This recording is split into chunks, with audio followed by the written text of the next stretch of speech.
गुड़िया बहुत खुश थी क्योंकि आज गुड़िया की नानो जो आ रही थी। पीपल के बड़े पेड़ पर बैठी गुड़िया अपनी नानो का इंतजार कर रही थी और फिर उसे दूर से ही अपनी नानो आती हुई दिखाई देती है और वो खुशी से उछलने लगती है। नानो आ गई, नानो आ गई। ऐसे कहते हुए गुड़िया उड़कर अपनी नानो की तरफ जाती है। नानो, मैं सुबह से ही आपका इंतजार कर रही थी। बहुत गर्मी थी गुड़िया बेटी, बहुत मुश्किल से यहाँ तक पहुँची हूँ। फिर गुड़िया और उसकी नानो घर आ जाती हैं। गुड़िया की मम्मा नानो को ठंडा लाल शरबत देती है। बारिश हुए भी काफी समय बीत गया है, इसलिए गर्मी बहुत बढ़ गई है। नानो, नानो, मेरे लिए क्या लाई है? मैं अपनी गुड़िया के लिए लाई हूँ छोटी सी गुड़िया।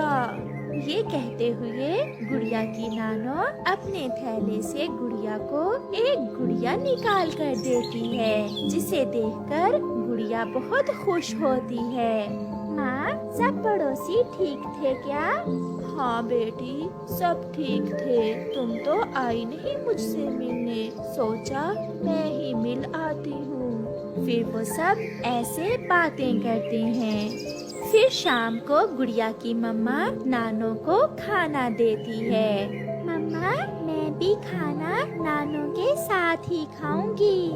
हाँ हाँ, क्यों नहीं, मेरी बेटी मेरे साथ ही खाना खाएगी और मैं नानो के साथ सोऊंगी भी। फिर गुड़िया और उसकी नानो खाना खा लेती हैं। उन दिनों गर्मी भी बहुत बढ़ रही थी और जंगल में मच्छर भी बहुत था। पहले तो वो सब बैठकर बातें करते रहते हैं, मगर जब गुड़िया की मम्मा सोने के समय अपना पंखा चलाती है तो वो खराब था। एक धुआं सा निकलता है और थोड़ा सा चलने के बाद पंखा बंद हो जाता है। ये क्या हुआ गुड़िया बेटी, इस पंखे को भी आज ही खराब होना था।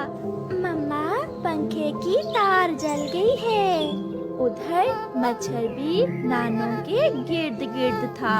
लगता था मच्छर तो आज गुड़िया की नानो को उठाकर ही ले जाएगा। रानो बेटी, यहाँ तो मच्छर बहुत है, मैं बहुत थकी हुई हूँ, कैसे नींद आएगी? आप चिंता न करें माँ, मेरी पड़ोसन कवि के घर में एसी लगा हुआ है। आज की रात हम सब वहाँ चले जाते हैं। फिर वो सब गोरी कवि के घर चले जाते हैं। गोरी बहन, मेरा पंखा भी आज ही खराब होना था। माँ जी आई हुई है, मच्छर तो सोने नहीं दे रहा था, इसलिए आज की रात हम आपके पास ही रुकेंगे। गोरी तो चुप रहती है, मगर कालू कौवा जो थोड़ा सा गोरी कौवी से अच्छा था कहता है, हाँ हाँ चिड़िया रानी, ये घर भी आपका अपना ही है। ये कहते हुए कालू कौवा एसी चलाता है। एसी की ठंडी हवा के आते ही गुड़िया और नानो तो सो जाती हैं। चिड़िया, मैं चुप इसलिए थी कि एसी का बिजली का बिल भी बहुत आता है। मैं तो कभी कभार ही एसी चलाती हूँ। कोई बात नहीं गोरी बहन, इस बार जब बिजली का बिल आएगा तो मैं उसमें से कुछ पैसे दे दूंगी। ये सुनकर गोरी कौवी बहुत खुश होती है। रात गुजर जाती है और फिर गुड़िया की नानो भी वापस चली जाती है। गुड़िया और उसकी मम्मा अपने घर में बैठी हुई थी। गुड़िया आज बहुत उदास थी।